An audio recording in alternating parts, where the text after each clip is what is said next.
This is the day that the Lord has made. Let us be glad and rejoice in it. Let us be glad and rejoice. This is the day that the Lord has made. Hallelujah, hallelujah, hallelujah. It's a song of joy.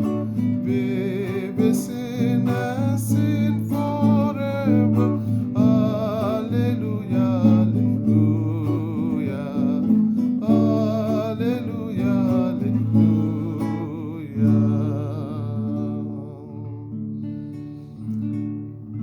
My dear brothers and sisters in Jesus Christ, this is the day that the Lord has made. Let us be glad and rejoice.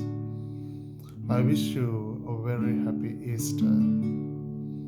We have been preparing spiritually for last 6 weeks to celebrate this greatest feast, the feast of all feasts, the celebration of all the celebration, the liturgy of all the other liturgies. So this is the foundation of our faith, our religion, our spiritual journey, our Lenten observances. So my dear brothers and sisters, now we are Easter people. The joy of resurrection to renew and transform and sanctifies the whole world and humanity. Once again, man is reconciled to God through the blood of Christ, who offered a ransom for all of us, for our sins. In the account of the Gospels, even last night and this morning, the divinity and the truthfulness of Jesus were once again approved and confirmed by God. The presence of the angels at the tomb confirms the divinity of Jesus, the resurrected Lord. And all the announcement they made, He is risen as He said, Matthew 28 verse 6, affirm that all what Jesus told during His ministry, during His life, all what He taught to people are the truth. So my dear brothers and sisters, the resurrection of Jesus as for the final fulfillment of God's promises to Abraham, the newness of life. Let me just draw your attention to some of the characters we find in the Gospel today.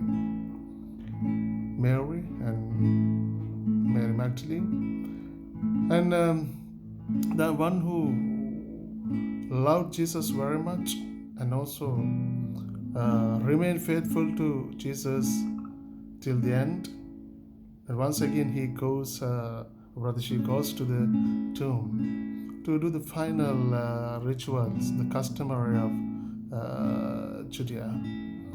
That is to, on the third day, to see that Jesus is truly dead in that sense. So she goes there to confirm the death of Jesus, but she was given the message that Jesus is alive. So she rushed back and told the disciples of Jesus. So Mary Magdalene becomes the first witness, first apostles in that sense, and first missionary to spread the good news to others.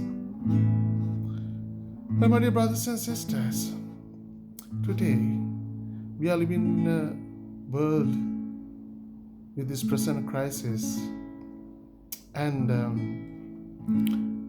even our faith is tested once again. And the empty tomb is a sign of that Jesus is risen from the dead. and the napkin, the cloth, folded and kept by the side of on the tombstone, the sepulchre, are the symbols of Jesus' resurrection and also promise of his second coming. So once again, this joys of the fruits of the resurrection bring us joy, happiness, peace, hope. And as it is said in the gospel, don't be afraid. Still, sometimes we are living in fear, even with this corona everything. But remember, Jesus is risen, and he knows all our plagues, all our crises.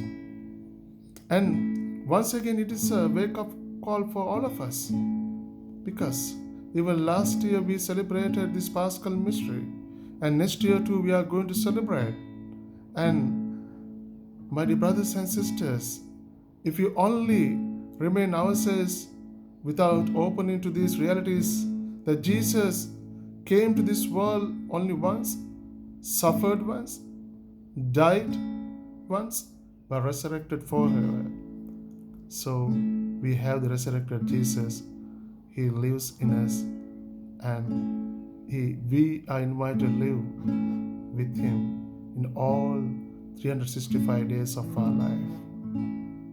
Sometimes, if we just remain faithful to these days, we simply become some nominal Christians. Oh, the cafeteria Catholics, maybe seasonal Christians in that sense. But the resurrection of Jesus should transform our life. We have to change our attitudes. We have to change our vision. We have to be a new creation, new creature in Jesus with a renewed spirit and heart. So there's an invitation once again for us. Otherwise, even this day can be one of another days in our liturgical calendar. So my dear brothers and sisters, let us enjoy the fruits of resurrection. At the same time, let us ask our resurrected Jesus to give us that inner peace and happiness. And maybe sometime we prefer to be in the tomb still, the tombs of our selfishness, our arrogance, our self-righteousness, self-glorification, justification, maybe our greediness, our egocentrism, hatred. So we have to empty ourselves. We have to die once again for ourselves to rise with Jesus. So let us empty our inner tombs and allow the Spirit of the Lord, the risen Lord, to fill us with his power, so that we will once again start our life, new life. We open a new chapter in our life with a renewed spirit that we walk with Jesus without waiting until the next Lent to 2021. But let us start today. That the whole thing that we have been doing, the whole good things that we have been doing during the season of Lent, that will continue. We should not give up anything. We have to struggle. So let us ask that good Lord to be with us and give us that spirit. So once again, I wish you a happy Easter. May God bless you.